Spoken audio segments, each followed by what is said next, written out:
10:30 একটু পরেই শুনবেন সর্বশেষ বিশ্ব সংবাদ।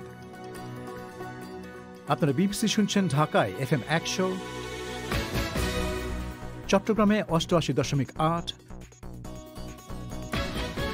রাজশাহীতে 88.8। আপনারা যেখানে আছেন বিবিসি আপনার সাথেই আছে।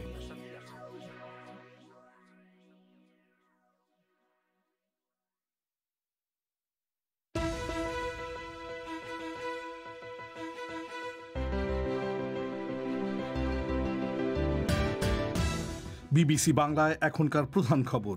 মার্কিন কংগ্রেসের এক ডেমোক্র্যাট নেতা বলেছেন, ভাইস প্রেসিডেন্ট মাইক পেন্স অপসারণ না করলে আগামী সপ্তাহ থেকে প্রেসিডেন্ট ট্রাম্পের সংসদীয় বিচার শুরু হবে। করোনা মহামারীতে পাওয়া হাজার হাজার কোটি টাকার সরকারি ঋণ পরিশোধে ছাড় চাইছেন বাংলাদেশের গার্মেন্টস মালিকরা। তাদের দাবি কতটা ন্যায্য? তাদের যে লাভের মার্জিনটা সেটা হয়তো কমে গেছে, কিছু কিছু ক্ষেত্রে তারা হয়তো ক্ষতির সম্মুখীন হচ্ছে, কিন্তু এই ক্ষতির সম্মুখীন তো অন্যরাও হচ্ছে। তাদেরকে যতটা সহায়তা দেওয়া হয়েছে আসলে বেশিই দেওয়া হয়েছে, এর বেশি চাওয়াটা একেবারেই যুক্তিসঙ্গত নয়। বাংলাদেশে 6 মাসে 10,000 কোটি টাকা কর দিয়ে কালো টাকা সাদা করা হয়েছে। শুনবেন বিশেষ প্রতিবেদন। তবে শুরুতেই এখনকার মতো সর্বশেষ বিশ্ব সংবাদ।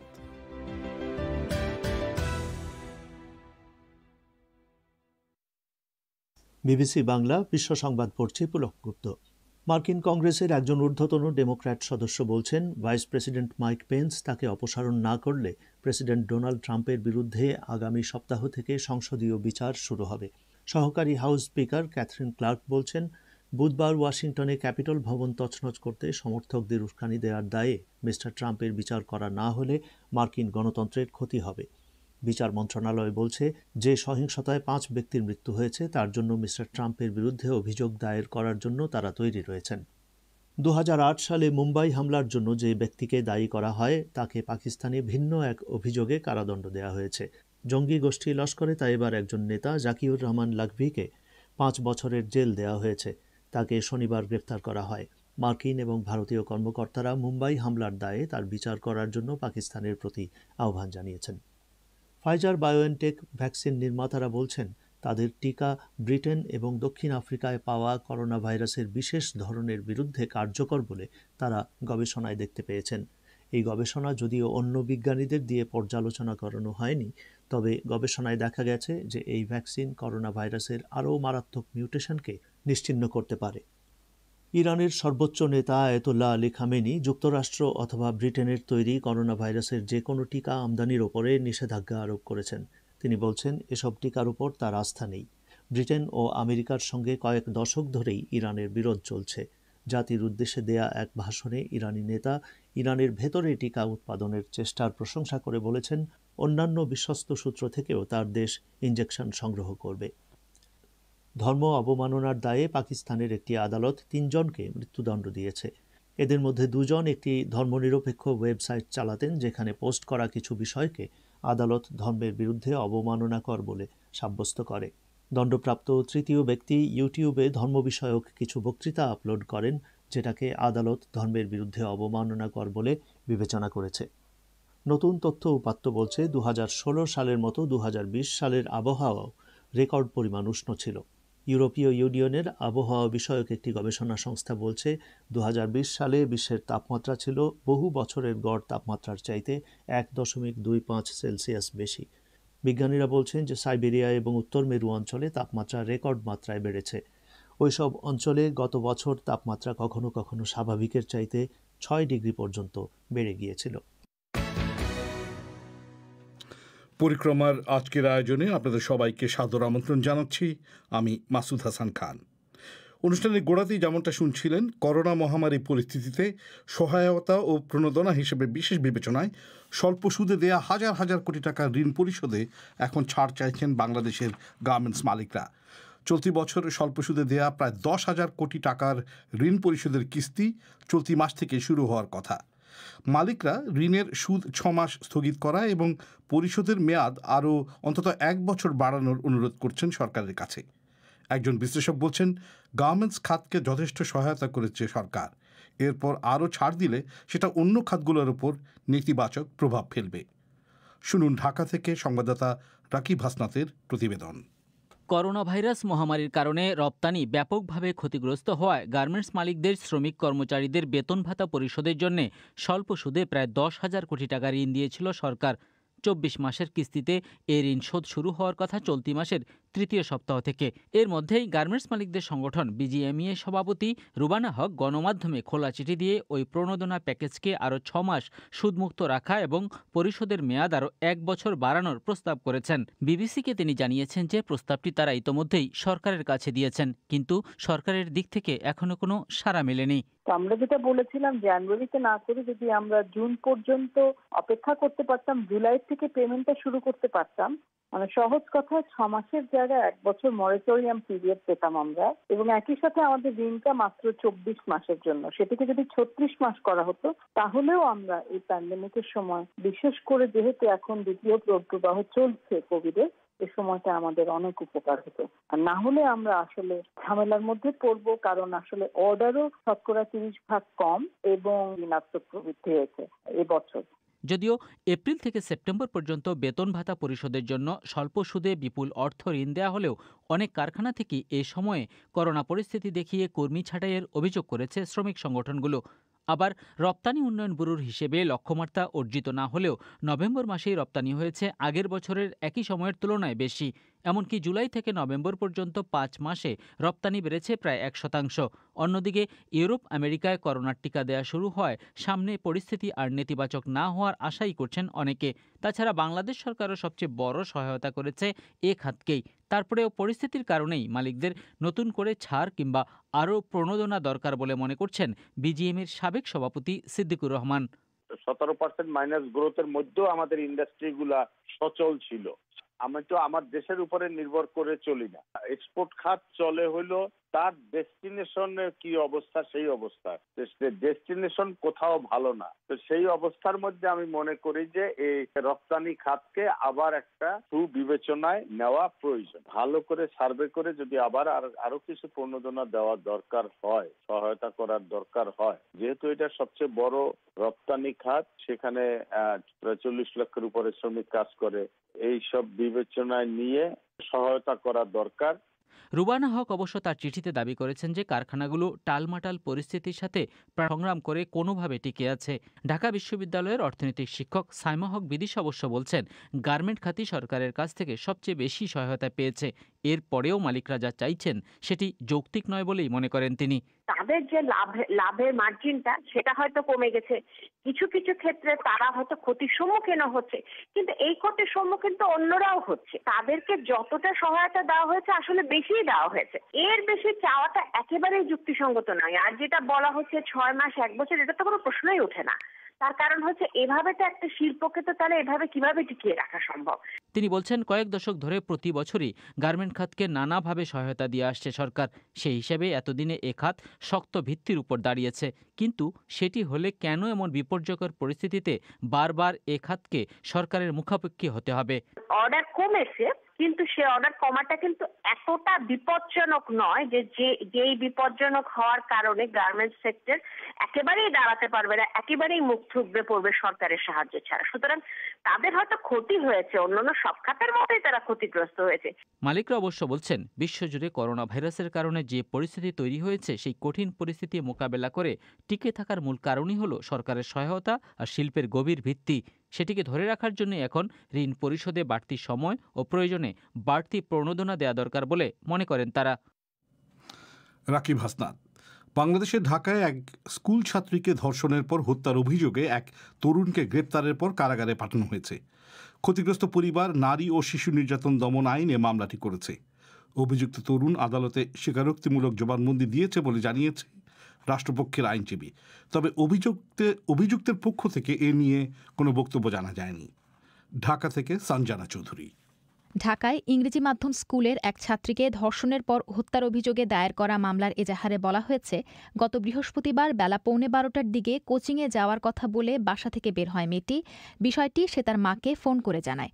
এর 2 ঘণ্টার মধ্যেই অভিযুক্ত তরুণ ফোন করে ওই ছাত্রীর মাকে জানায় যে মেয়েটি তার বাসায় গিয়েছিল। আকস্মিকভাবে সে অচেতন হয়ে পড়ায় ঢাকার বেসরকারি একটি হাসপাতালের জরুরি বিভাগে ভর্তি করা হয়েছে। খবর পেয়ে পরিবারের সদস্যরা দ্রুত হাসপাতালে উপস্থিত হয়ে মেয়েকে মৃত অবস্থায় পান। মামলায় এমন বর্ণনা তুলে ধরে মেয়েটিকে ধর্ষণের পর হত্যার অভিযোগ আনা হয়। পরিবারের পক্ষ থেকে ঘটনার সুষ্ঠু তদন্ত ও বিচার দাবি করা হয়েছে।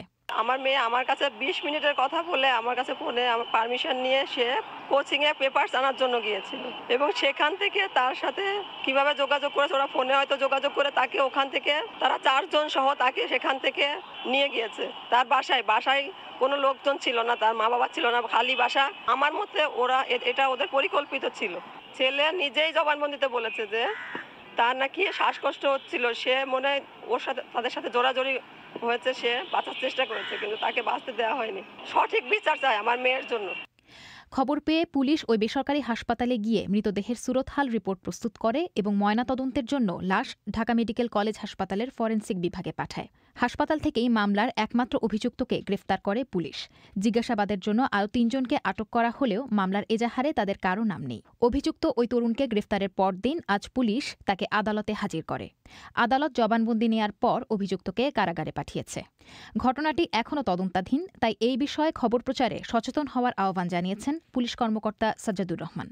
এই সংবাদ পেয়ে আমরা তাৎক্ষণিকভাবে আনোয়ার খান মডার্নে অভিযান করি। লাশের সাথে সাথে তাৎক্ষণিকভাবে যেই ছেলেটা তাকে আমরা আটক করি। তারপর তাকে ব্যাপক জিজ্ঞাসাবাদ করা হয়। এক পর্যায়ে সে স্বীকার করে যে তাদের পারস্পরিক সম্পর্কের ভিত্তিতে এবং সম্মতির ভিত্তিতে মেলামেশা হয়। মেলামেশার পরে ওভার ব্লিডিং হয়। ব্লিডিং এর কারণে সেন্সলেস হয়ে যায়, তাকে হাসপাতালে নেওয়া হয়, সেখানে তার মৃত্যু হয়েছে। কিন্তু এই অংশ আমরা পরীক্ষা নিরীক্ষা সাপেক্ষ যে কেমিক্যাল এক্সামিনেশনের জন্য আলামত রাখার জন্য নির্দেশনা দিয়েছে। এই ঘটনা নিয়ে কেউ যাতে অন্যভাবে প্রভাবিত করা বা ঘোলা পানিতে মাছ শিকার করার চেষ্টা না করেন, আমি বিনীত অনুরোধ করবো সবার কাছে।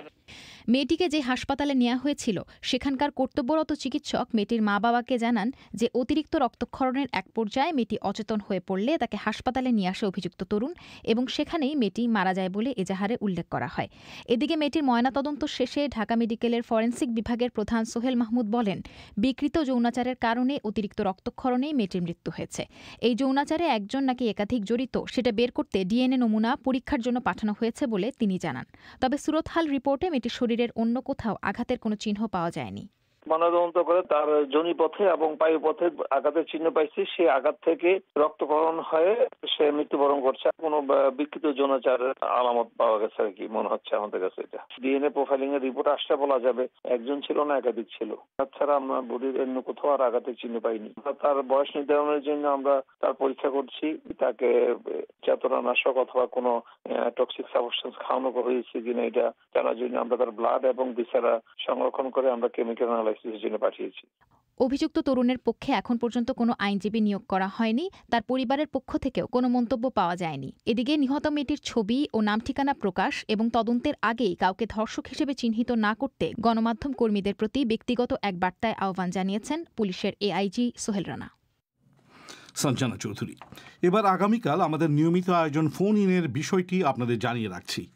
বাংলাদেশের মৎস্যমন্ত্রী সম রেজাউল করিম বলেছেন, দেশের প্রয়োজন মেটানোর লক্ষ্যে আগামী 5 বছরে ইলিশ মাছ রপ্তানি করা যৌক্তিক হবে না। তিনি বলেছেন, এখনও গ্রামের অনেক মানুষ ইলিশের স্বাদ নিতে পারেন না, তাদেরকে পর্যাপ্ত পরিমাণ ইলিশ খাওয়ার সুযোগ করে দিতে হবে। এ নিয়ে আপনার কি ভাবনা? এই ফোন ইনে মতামত জানাতে চাইলে 0171115578 এই নম্বরে SMS করে আপনার নাম ও ফোন নাম্বার জানিয়ে দিন। অনুষ্ঠানের আগে আমরাই আপনার সঙ্গে যোগাযোগ করব। আপনারা শুনছেন বিবিসি বাংলা রাতের আয়োজন পরিক্রমা। আপনাদের সঙ্গ দিচ্ছি আমি মাসুদ হাসান খান। বিয়ের আগে একাধিক নারীর সঙ্গে সম্পর্ক আছে এমন পুরুষ হামেশাই দেখা যায়। আবার সেই সব সম্পর্ক লুকিয়ে নারীদের সঙ্গে প্রতারণার খবরও শোনা যায়। কিন্তু এরকম কি কখনো শুনেছেন যেখানে 2 নারীর সঙ্গে প্রেমের সম্পর্ক আছে, তাদের দুজনের মধ্যে কথা বলিয়ে দিচ্ছেন প্রেমিক পুরুষটি, আর কথা বলতে গিয়ে সেই 2 নারী একে অপরকে বোন বলে ডাকছেন? সেই ঘটনাই ঘটেছে সম্প্রতি ভারতের ছত্তিশগড় রাজ্যে। আর ব্যাপারটা সেখানেই শেষ নয়, একই দিনে একই মণ্ডপে সেই 2 নারীকে বিয়েও করেছেন প্রেমিক যুবকটি এবং এখন 3 জনে একসঙ্গে ঘরকন্যাও করছেন। কিভাবে হয়েছিল সেই বিয়ে জিজ্ঞেস করেছিলাম কলকাতায় সংবাদদাতা অমিতাভ ভট্টশালীকে। দেখুন মাসুদ, এই ত্রিকোণ প্রেমের প্রথম সম্পর্কটা শুরু হয় বছর 3 আগে। চান্দু মৌরিয়া নামের ওই যুবক ছত্তিশগড়ের বস্তারের বাসিন্দা, তিনি যখন এখন তার যে বড় স্ত্রী সেই সুন্দরী কাশ্যপদের গ্রামে গিয়েছিলেন এবং সেখানে দুজনের মধ্যে আলাপ হয় এবং নিয়মিত একটা যোগাযোগ ছিল মোবাইলের মাধ্যমে এবং সেখান থেকেই একে অপরের প্রেমে পড়েন। আবার তার বছর খানেকের মধ্যে মিস্টার মৌরিয়ার এখন যিনি ছোট স্ত্রী সেই হাসিনা বাঘেল তাদের গ্রামে আসেন কোনো বিয়ে বাড়িতে যোগ দিতে এবং মিস্টার মৌরিয়া আমাকে বলছিলেন যে হাসিনাই তাকে মোবাইল নম্বর দিয়ে যোগাযোগ করতে বলে এবং ধীরে ধীরে তিনি বুঝতে পারেন যে ব্যাপারটা শুধু আর বন্ধুত্বের মধ্যেই থেমে থাকছে না এবং একদিন হাসিনা চন্দুকে বলেই দেন যে তিনি চন্দুর প্রেমে পড়েছেন। তো এইবারে চন্দু পড়েন আতান্তরে এবং একদিকে পুরনো প্রেমিকা সুন্দরী, অন্যদিকে নতুন আগমন ঘটেছে হাসিনার এবং দ্বিধা কাটিয়ে বিষয়টা তিনি প্রথম প্রেমিকা সুন্দরীর কাছে জানান এবং এরপরে দুই নারীর মধ্যে আলাপ হয়, দেখা সাক্ষাৎ হয় এবং বছর খানেক ধরে তারা তিনজন মিস্টার মৌরিয়ার বাড়িতেই তার পরিবারের সঙ্গে থাকছেন এবং আদিবাসী সমাজে বিয়ের আগে এভাবে নারী পুরুষদের একসঙ্গে থাকার চল আছে এবং কিছুদিন আগে মিস্টার মৌরিয়ার মা তাদেরকে বলেন যে তারা যেন বিয়ে করে নেন এবং দুই প্রেমিকাকে বিয়ে করার ব্যাপারে মিস্টার মৌরিয়ার কিছুটা দ্বিধা ছিল। তিনি ভাবছিলেন যে বন্ধুরা হয়তো হাসাহাসি করবে, গ্রামের মানুষ কি বলবে এসব ভেবে, কিন্তু যখন দেখলেন তার দুই প্রেমিকাই বিয়েতে রাজি তখন তিনি আর না করেননি। অমিতাভ, আপনি তো চন্দু মৌরিয়ার একজন বিবাহিত স্ত্রীর সঙ্গে কথা বলেছেন, তো সদ্য বিবাহিত স্ত্রী, তো তিনি কি বলেছেন তার এই মানে কনজুগাল লাইফ সম্পর্কে? আমি তার বড় স্ত্রী সুন্দরীর সঙ্গে কথা বলতে পেরেছি। ছোট স্ত্রী হাসিনা কোনো কাজে বাইরে গিয়েছিলেন। মিসেস সুন্দরী আমাকে যেটা বলছিলেন যে প্রথমে চন্দুর কাছ থেকে হাসিনার ব্যাপারে জেনে তার খুবই খারাপ লেগেছিল, কিন্তু তারপরে তিনি নিজেই হাসিনার সঙ্গে কথা বলতে চান এবং দুজনেরই প্রথম আলাপেই দুজনকে বেশ পছন্দ হয়ে যায় এবং তারা একে অপরকে বোন বলে ডাকতে শুরু করেন এবং দুজনের দেখাও হয়। তাদের প্রেমিক মিস্টার মৌরিয়াই দেখা করিয়ে দিয়েছিলেন এবং এরপরে মিসেস সুন্দরী জানতে পারেন যে হাসিনা চন্দুর সঙ্গে থাকতে তার বাড়িতে চলে এসেছেন এবং তারপরে সুন্দরীও হাজির হন সেখানে থাকতে। সুন্দরীর পরিবার অবশ্য তাকে ফিরিয়ে নিয়ে গিয়েছিল, কিন্তু তিনি পালিয়ে চলে আসেন। গত বছর খানেক ধরে একসাথেই থাকছেন না। বোঝাই যাচ্ছে যে চন্দু মৌরিয়া যথেষ্ট ভাগ্যবান। তো অমিতাভ, ভারতে কি বহু বিবাহ আইনসম্মত? মানে সমাজ বা পরিবার মেনে নিলেও আইন কি তা মানবে? দেখুন, হিন্দু বিবাহ আইনে বহু বিবাহ নিষিদ্ধ, কিন্তু আদিবাসী সমাজের নেতারা এবং আইনজীবীরা যেটা বলছেন যে এই তিনজনই যেহেতু সাবালক এবং তিনজনই মরিয়া আদিবাসী সমাজের সদস্য এবং তাই এদের ক্ষেত্রে হিন্দু বিবাহ আইন কার্যকর হবে না এবং মরিয়া সমাজ যেহেতু বহু বিবাহের স্বীকৃতি দেয় এবং তাই ভারতের আইনও সেটাই মেনে নেবে এবং আইনের চোখে তাই এই বিবাহটা ন্যায্য বলেই তারা মনে করছেন। কলকাতা থেকে বলছিলেন সংবাদদাতা অমিতাভ ভট্টশালী। এবার আমাদের বিশেষ প্রতিবেদন। বাংলাদেশের জাতীয় রাজস্ব বোর্ড জানিয়েছে চলতি 2020-21 অর্থবছরের প্রথম 6 মাসে প্রায় 10,000 কোটি টাকা কর দিয়ে কালো টাকা সাদা করা হয়েছে। এ ধরনের ঘটনা দেশটির ইতিহাসে নজিরবিহীন। আর এই কাজ করেছেন প্রায় 7,500 করদাতা। এর আগে 2007-8 সালে সর্বোচ্চ 9,000 কোটি টাকা কালো টাকা সাদা করা হয়েছিল। অথচ চলতি অর্থ বছরের প্রথম 6 মাসেই রেকর্ড পরিমাণ কালো টাকা সাদা হলো। এর কারণ কি? আর এভাবে ধোলাই করা হলে কালো টাকা কি দেশের কোনো কাজে লাগবে? এসব বিষয় নিয়ে খোঁজ করেছেন সংবাদদাতা রাকিব হাসনাত তার এই বিশেষ প্রতিবেদনে। বাংলাদেশের জাতীয় রাজস্ব বোর্ড বা এনবিআর বলছে চলতি অর্থবছরের প্রথম 6 মাসে 10,220 কোটি টাকা অপ্রদর্শিত আয় প্রায় 950 কোটি টাকা কর দিয়ে বৈধ করেছেন 7,445 জন করদাতা, যা বাংলাদেশের ইতিহাসে নজিরবিহীন। কারণ পুরো অর্থবছরেও কখনো এত বিপুল পরিমাণ টাকা সাদা করার উদাহরণ নেই। অর্থবছরের নিয়মিত আয়কর আদায়ের স্বাভাবিক যে লক্ষ্যমাত্রা, সেটি করোনা মহামারীর কারণে এবছর অর্জিত হবে কিনা তা নিয়ে অনেকে সন্দিহান থাকলেও এর মধ্যেই কালো টাকা সাদা করার এ রেকর্ড ভঙ্গ হলো, যাতে সরকারের রাজস্ব ভাণ্ডারে যোগ হলো প্রায় 1,000 কোটি টাকা। রাজস্ব বোর্ডের আয়কর বিভাগের কর প্রশাসন ও মানব সম্পদ ব্যবস্থাপনা বিভাগের দায়িত্বে থাকা সদস্য হাফিজ আহমেদ মুর্শেদ বলছেন, অপ্রদর্শিত আয় সম্পর্কিত আইনে পরিবর্তন এসেছে চলতি বছরের বাজেটে, যা করদাতাদের অপ্রদর্শিত আয় বৈধ করতে উৎসাহিত করেছে বলে মনে করেন তিনি। না, মেন ফ্যাক্টর হচ্ছে যে মানে আইনটা করেছে, কারণ তারা তো ওইটা দেখাইতে পারতেছিল না কোন আইনের আওতায়। এখন বেশ কয়েক বছর পর আইনটা হওয়াতে তারা সাহস করে আসতেছে। এটা হলো মেন ফ্যাক্টর। অন্য কোনো সংস্থা প্রশ্ন করতে পারবে না, সেটা একটা বড় বিষয়। কিন্তু এটা তো আগেও ছিল যে অন্য কোনো সংস্থা এ বিষয়ে প্রশ্ন করতে পারবে না। তো এবার একটু এটাকে এম্পাওয়ার করা হয়েছে। কিন্তু এই কালো টাকা কারা সাদা করছে এবং কোন কোন খাতে এই টাকাগুলো আসছে বা বিনিয়োগ হচ্ছে? কোন খাতে, এটা তো পরের বিষয় আর কি। তারা এটা কোন খাতেই করবে, আবাসনের ধারাটা তো আলাদা, সেটা আগেও ছিল। এবার যেটা ওটা হলো যে ক্যাশ, মানে ক্যাশ দেখাতে পারবে। কিন্তু যে আইনকে রাজস্ব বোর্ড হঠাৎ করে অপ্রদর্শিত আয় সাদা করার ক্ষেত্রে প্রধান কারণ হিসেবে বর্ণনা করছে, সে আইনে কি বলা হয়েছে, বা আগে যে বছরের পর বছর কালো টাকা সাদা করার সুযোগ দেওয়া হচ্ছিল তখনকার তুলনায় নতুন আইনে বেশি কী ধরনের সুযোগ রাখা হয়েছে যা কালো টাকা বা অপ্রদর্শিত আয়ের মালিকদের টাকা সাদা করতে উৎসাহিত করে তুলছে। এমন প্রশ্নের জবাবে আয়কর আইন বিশেষজ্ঞ স্নেহাশিস বড়ুয়া বলছেন, টাকা সাদা করার যে নজিরবিহীন রেকর্ড তৈরি হয়েছে তার পেছনে আছে নজিরবিহীন দুটি সুবিধা যা সরকার চলতি অর্থ বছরের জন্য দিয়েছে।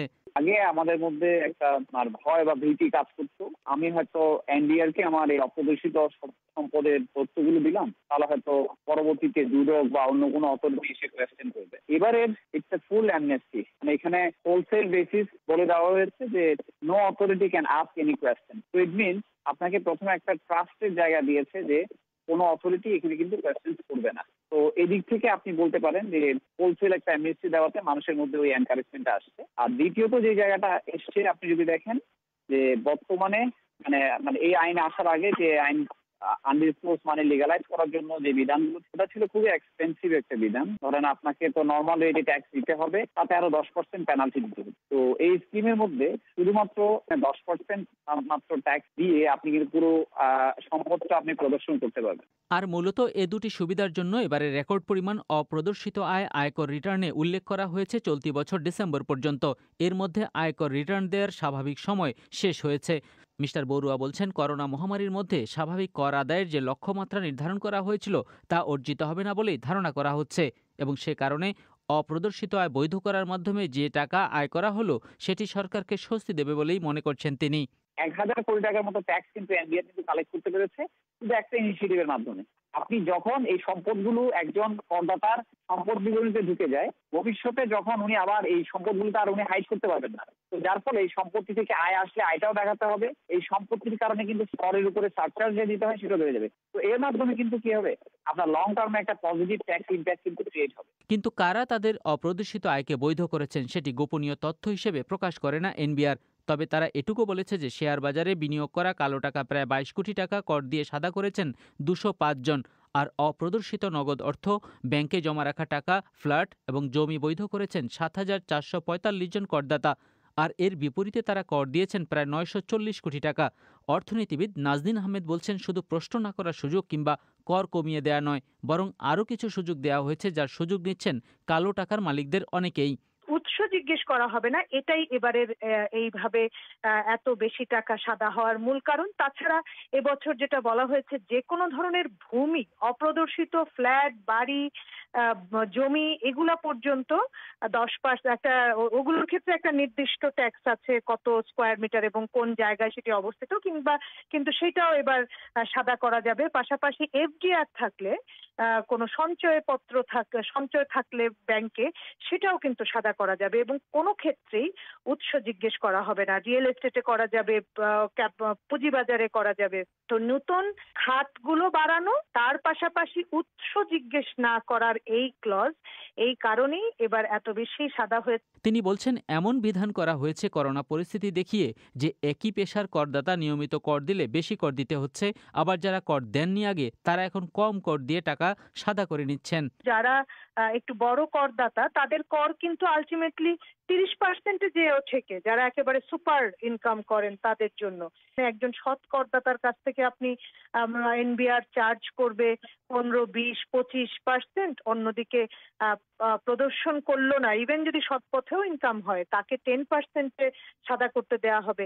এইটা কিন্তু সৎ করদাতাকে নিরুৎসাহিত করবে। বাংলাদেশে কালো টাকা সাদা করার সুযোগ দেয়া নতুন কিছু নয়।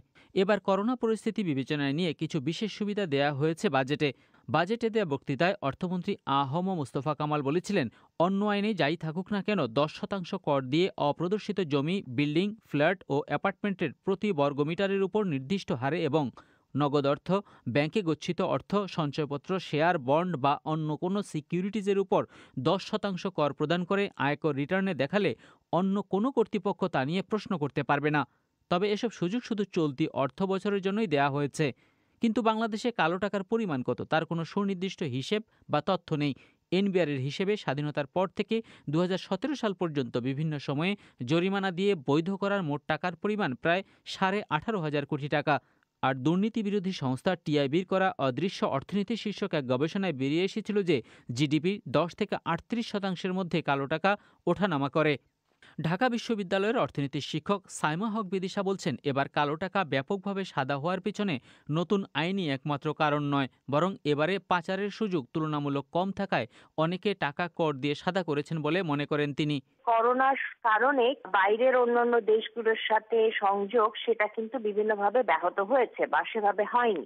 সেটার কারণে অনেক ক্ষেত্রেই দেখা গেছে যে এই টাকাগুলো হয়তো অনেক ক্ষেত্রে দেশের বাইরে চলে যাওয়া বা বিভিন্ন অপ্রদর্শিত ভাবে রাখার একটা সুযোগ যেটা সেটা অনেকে হয়তো নিতে পারে নাই, যারা অসৎভাবে টাকা অর্জন করে, এবং তারা তখন দেশে এটাকে হোয়াইট করার বা সাদা করার একটা সুযোগ যেটা সেটা নিয়েছে। রাজস্ব বোর্ডের কর্মকর্তা, আয়কর আইনজীবী ও কর বিশেষজ্ঞদের ধারণা, বাংলাদেশে অপ্রদর্শিত আয়ের একটি বড় অংশই পেশাজীবীদের অপ্রদর্শিত আয়। যেমন চিকিৎসক, প্রকৌশলী, শিক্ষক, এনজিও খাত কিংবা এমন অনেক পেশায় চাকুরির বাইরেও পেশাগত চর্চার মাধ্যমে অর্থ আয়ের সুযোগ আছে। এছাড়া ঘুষ, দুর্নীতি, অর্থ পাচার, নিষিদ্ধ পণ্যের ব্যবসা, আন্ডার কিংবা ওভার ইনভয়েসিং এবং জমি ক্রয় বিক্রয়ের মাধ্যমে প্রতিবছর বিপুল পরিমাণ কালো টাকা তৈরি হয়। সাইমা হক বিদিশা বলছেন, বৈধ আয় কোনো ক্ষেত্রে হয়তো অপ্রদর্শিত আয় পরিণত হয়েছে, কিন্তু এখন কালো টাকার বড় উৎস হলো ব্যাংক খাত আর দুর্নীতি। খেলাপি ঋণের টাকাগুলো যারা নিচ্ছে তারা অনেকেই কিন্তু টাকাগুলোকে নিচ্ছে এবং তারপরে এই টাকাগুলো আসলে অসৎ উপায় এবং নন ট্যাক্সড অবস্থায় বিভিন্ন জায়গায় তারা পাঠিয়ে দিচ্ছে বা বিভিন্ন জায়গায় বিভিন্ন দেশের বাইরে পাঠিয়ে দিচ্ছে। আরেকটা গুরুত্বপূর্ণ খাত হচ্ছে বিভিন্ন ধরনের প্রজেক্ট, প্রকল্প বা এই ধরনের বিষয় কিন্তু বড় ধরনের দুর্নীতি কিন্তু সংগঠিত হচ্ছে।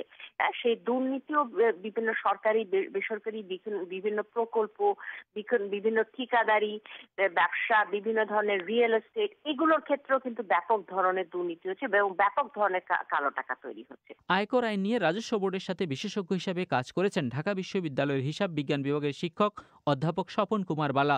তিনি অবশ্য বলছেন, ব্যাংকে রাখা টাকা বা সঞ্চয়পত্র বা এফডিআর এসবের তথ্য সরকার চাইলেই এখন সহজে পেতে পারে। সে কারণে যাদের অনেক বেশি পরিমাণে এগুলো আছে তারা কোনো ঝুঁকি না নিয়ে 10% কর দিয়ে এবার টাকা সাদা করে নিয়েছেন। আগে ছিল শুধু বিল্ডিং এবং ফ্ল্যাট, এবং বিল্ডিং ফ্ল্যাটের সাথে যে জমিটা রিলেটেড শুধু সেইটুকু ছিল। এখন কিন্তু আলাদাভাবে জমির কথাও বলছে। আরেকটা বিষয় আছে, নগদ, তারপরে ব্যাংক আমানত, আর্থিক স্কিম ও ইনস্ট্রুমেন্ট, সকল ধরনের আমানত এবং সঞ্চয়ের সকল ধরনের ইনস্ট্রুমেন্ট বা সার্টিফিকেট, এগুলোকে 10% ট্যাক্স দিয়ে হোয়াইট করার ব্যবস্থা এবছর করা হয়েছে। ব্যাংকের আমানত বা অন্য সঞ্চয়পত্র কিনলে যে তথ্য, এটা খুবই সহজেই এনবিআর পেতে পারে। সে কারণেই আমার বিশ্বাস এভাবে বেশি পরিমাণে অপ্রদর্শিত অর্থ এবছর আয়কর রিটার্নে দেখানো হয়েছে। বাংলাদেশে 2012-13 অর্থ বছর থেকেই জরিমানা দিয়ে কালো টাকা সাদা করার একটা স্থায়ী নিয়ম তৈরি করা হয়েছে। কিন্তু কালো টাকা বিশেষ সুযোগ দিয়ে শেয়ার বাজার বা আবাসন খাতের মতো সুনির্দিষ্ট কিছু জায়গায় আসলে সেটি দেশের অর্থনীতিতে সত্যিকারভাবে কতটা ভূমিকা রাখে তা নিয়েও প্রশ্ন আছে। অর্থনীতিবিদ ফাহমিদা খাতুন বলছেন, যেসব খাতে কালো টাকা আসে সেগুলো অর্থনীতিতে খুব বেশি অবদান রাখে না বলেই মনে করেন তিনি। কালো টাকা সাদা করার জন্য যে সুযোগগুলি দেওয়া হয়ে থাকে খুব একটা আসলে আসে না, এবং যদিও বা আসে সেটা কিন্তু উৎপাদনশীল খাতে আসে না। সেগুলো কর্মসংস্থান সৃষ্টি করে এমন খাতেও কিন্তু খুব একটা আসে না। শেয়ার বাজার কিংবা আরেকটি বিষয় হচ্ছে যে আবাসন খাতে অ্যাপার্টমেন্ট কেনার জন্যই কিন্তু সেগুলো ব্যবহার করা হয়ে থাকে। এটা অর্থনীতিতে আসলে কতটা ভূমিকা রাখে এটা নিয়েও প্রশ্ন রয়েছে। অর্থনীতিবিদ ও গবেষকরা বলছেন, কালো টাকার নামে অদৃশ্য অর্থনীতির প্রভাব এড়াতে কালো টাকা তৈরির সুযোগই বন্ধ করা দরকার বলে মনে করেন তারা। একই সাথে অপ্রদর্শিত আয় বৈধ করতে যেসব বিশেষ সুবিধা চলতি বছর দেয়া হয়েছে সেটি অব্যাহত থাকলে দীর্ঘমেয়াদে অর্থনীতিরই ক্ষতি হবে বলে মন্তব্য করে তারা বলেন, এ ধরনের সুযোগ আর দেয়াটাই উচিত হবে না। রাকিব হাসনাতের বিশেষ প্রতিবেদন। এবারে অধিবেশন শেষ করার আগে সংবাদ শিরোনাম আরেকবার। মার্কিন কংগ্রেসের এক ডেমোক্র্যাট নেতা বলেছেন, ভাইস প্রেসিডেন্ট মাইক পেন্স অপসারণ না করলে আগামী সপ্তাহ থেকে প্রেসিডেন্ট ট্রাম্পের সংসদীয় বিচার শুরু হবে। সহকারী হাউস স্পিকার ক্যাথরিন ক্লার্ক বলেছেন, বুধবার ওয়াশিংটনে ক্যাপিটল ভবন তছনছ করতে সমর্থকদের উস্কানি দেওয়ার দায়ে মিস্টার ট্রাম্পের বিচার করা না হলে মার্কিন গণতন্ত্রের ক্ষতি হবে। আর এরই সঙ্গে শেষ করছি আজকের পরিক্রমা। আমাদের পরবর্তী অনুষ্ঠান প্রবাহ শুনতে পাবেন আগামীকাল বাংলাদেশ সময় সন্ধ্যে 7:30 আর ভারতে সন্ধ্যে 7টায়। শুনবেন আশা করে। আজকের মতো বিদায় নিচ্ছি আমি মাসুদ হাসান খান। শুভরাত্রি।